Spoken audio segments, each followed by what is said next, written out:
In today's agenda, we're going to talk about some formatting features in Excel. Now, if you've ever used Excel before, some of these are going to have probably been some of the first things that you learned how to do, such as bold, italicize, and underlined, and probably even changing font size and font type.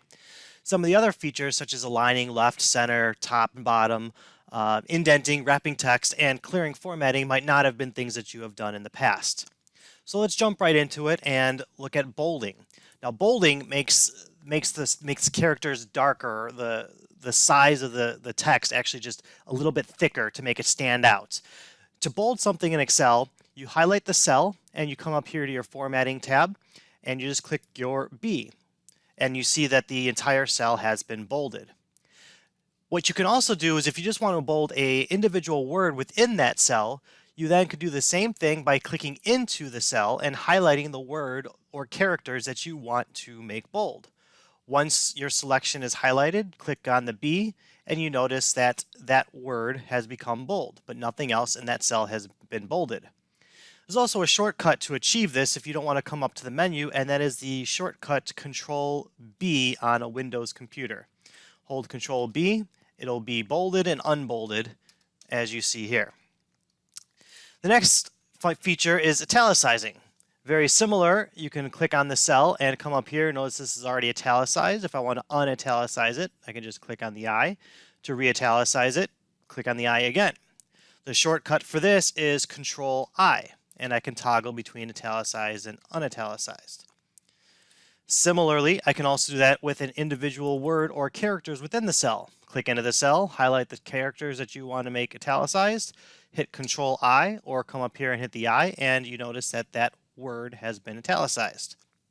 Next, you've got the underline feature. Come up here, click the U if you want to underline it, or Control U to underline it. What you might also notice is that there's a little drop down up here by the U. If you click on that little down arrow, you notice you see an underline and a double underline. So you've got the option to do either a single line or a double if you choose. It's just like bold and italicize. I can do it to an individual word or characters by highlighting it. And for this one, let's just say we're going to do a double underline just for the heck of it. And now you notice that there's two lines under the word underline. You can also change font size. The most common way is come up here and you click on whatever size that you want. You notice that the size automatically changes. You can also use this feature here, which is you got an increase font size button and a decrease font size button. So maybe you don't know what size you're really looking for, or you just want to kind of play with it. You can just come up here and click the increase size a couple times until you get to the desired size, or you can decrease it as well. Whatever size you choose, you just toggle up and down. Another way to, if you're not sure, is just to click inside of the font size and just use your up and down arrows. And as you scroll down the numbers, your font size will also be changed. So you can determine what size text you want to be using. You can also do this to a single word or characters, just like before. Just make sure you highlight just the characters you want to increase the size. And however you want to choose the size, you can either increase individually or choose an exact number and change it to the font size that you want. Next, we've got font type. So I can do it to the entire cell. Here's your font type here in the upper left. I can click on the drop down and select a different font type if I choose. I can also click inside the cell and just use my up and down arrow. And as I am highlighting different fonts, you notice that my text is changing. Once you get the font size that you want, you can hit enter to get back to your cell.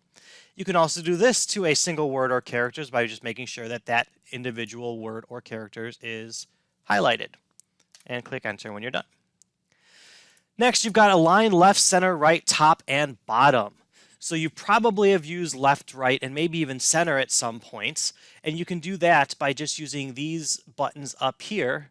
You got the align left. Oops, if you're here, you click the align left, align center, align right, and you notice how the entire sentence changes as I hit those different buttons at the top. And you notice how the entire sentence changes as I click the different format options.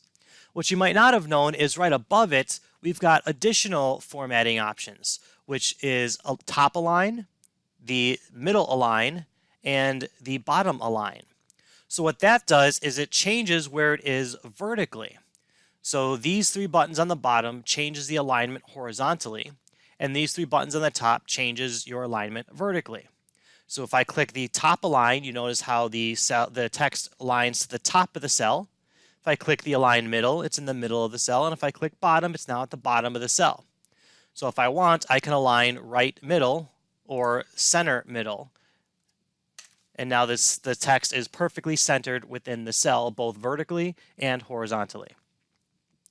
Next is indenting. So if you're writing something you wanted to just put it, indent your spaces just a little bit further in or out compared to the cell above, you can do that by using your indent features, which are right here. You can align or indent left. You can indent more to the right by toggling here. If you've gone too far, you could just click back 1 or 2 spaces until you get to your desired indent. Next is wrapping text. So here I've got a run-on sentence, and what you notice is that this sentence actually carries over into a different cell. Now I might not want that because it might be harder to read, and I want this to maybe create a new line inside that cell so that the sentence stays within its own cell. You can do that by wrapping text. That's up here in the ribbon. I can click on the wrap text, and now you notice that the cell, instead of going into 2 different cells, is all contained within this cell, and the row just became a little bit bigger to be able to handle all those new characters.